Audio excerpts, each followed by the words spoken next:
దేశంలో పసిడి ధరలు స్వల్పంగా తగ్గాయి. 24 క్యారెట్ల బంగారం ధర 77,010 రూపాయలకు చేరింది. మరోవైపు 24 క్యారెట్ల 10 గ్రాముల పసిడి ధర 70,590 రూపాయలకు చేరింది. హైదరాబాద్లో 24 క్యారెట్ల 10 గ్రాముల బంగారం ధర 77,010 రూపాయలుగా ఉంది. 22 క్యారెట్ల బంగారం ధర 70,590 రూపాయలకు చేరింది. విజయవాడ, విశాఖపట్నంలో కూడా ఇవే ధరలు కొనసాగుతున్నాయి. దేశంలో వెండి ధరలు స్వల్పంగా పెరిగాయి. ప్రెజెంట్ కేజీ వెండి ధర 95,100 రూపాయలకు చేరింది. హైదరాబాద్లో కేజీ వెండి ధర 1,900 రూపాయలు పలుకుతోంది. దేశ రాజధాని ఢిల్లీలో కూడా రేట్లు మారలేదు. 22 క్యారెట్ల బంగారం ధర 70,750 రూపాయలుగా ఉంది.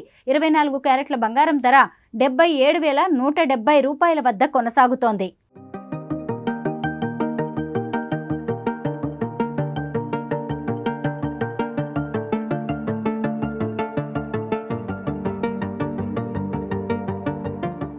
గోల్డ్, సిల్వర్ రేట్లు ఆల్ టైమ్ గరిష్టాల నుంచి కాస్త వెనక్కి తగ్గాయి. దేశీయంగా అదే విధంగా అంతర్జాతీయ మార్కెట్లో కూడా పసిడి, వెండి ధరలు జీవనకాల గరిష్టాలను తాకిన సంగతి తెలిసిందే. యుఎస్ ఫెడరల్ రిజర్వ్ వడ్డీ రేట్లను తగ్గించడం దీనికి దోహదం చేసింది. ఫెడ్ వడ్డీ రేట్ల తగ్గింపుతో డాలర్ క్షీణించడం మొదలుపెట్టింది.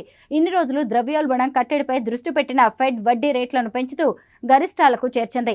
ఇప్పుడు ద్రవ్యోల్బణం అదుపులోకి వస్తున్న క్రమంలో వృద్ధిపై దృష్టి కేంద్రీకరించి వడ్డీ రేట్లను తగ్గిస్తోంది. కొద్ది రోజుల కిందట కూడా ఏకంగా 50 బేసిస్ పాయింట్ల మేర వడ్డీ రేట్లు తగ్గించగా బంగారం ధర ఒక్కసారిగా భారీగా పెరిగింది. పశ్చిమాసియాలో ఉద్రిక్తతలు కొనసాగుతున్నందువల్ల మదుపరుల దృష్టి బంగారంపై పడింది. దీంతో డిమాండ్ ఊపందుకుంది.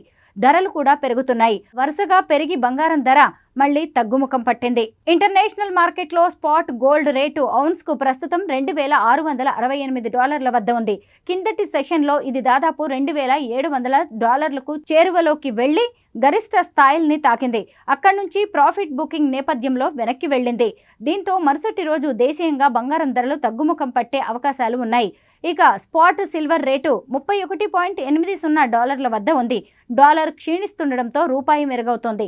ప్రస్తుతం డాలర్తో చూస్తే మారకం విలువ 83.67 వద్ద ఉంది.